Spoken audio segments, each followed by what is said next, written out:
Hi everyone. In this session, we are going to discuss on strings. So, which is the most important concept to understand and the most fundamental aspect of any programming language because we need to deal with the strings. So, to start with strings, in Java we say strings are immutable objects, and immutable objects in the sense we say which signifies that whenever we create a string object, it can never be changed.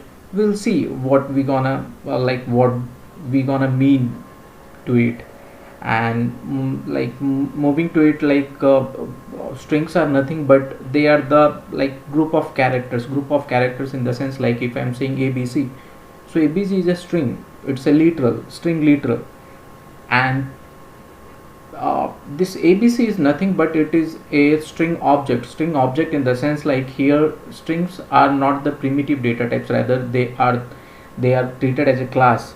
And if we are saying it is a class, then of course we there would be different ways, or there are different ways of creating objects of those class, as we generally have, creating instances of classes.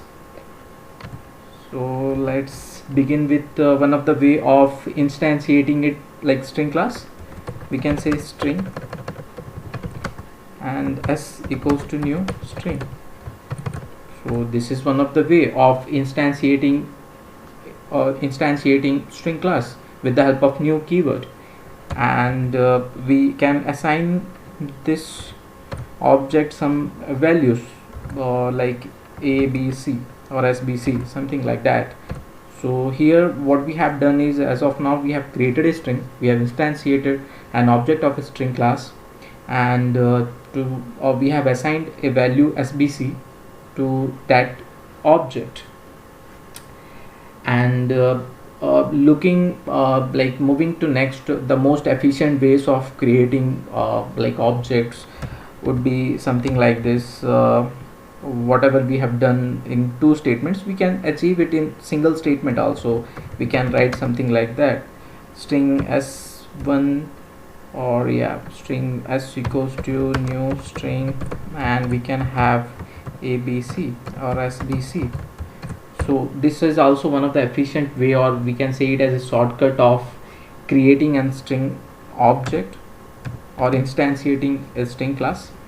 And there is one more way of doing or achieving the same, that is string s equals to sbc.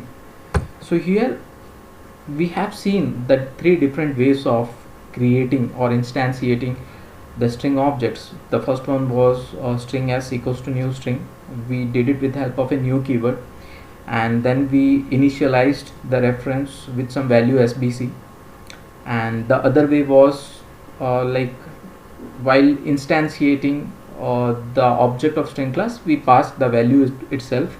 And in the third, we have created a reference equals, and we have assigned some value. So here we haven't used the new keyword. So these are the three different ways we can say instantiating. Till now we have seen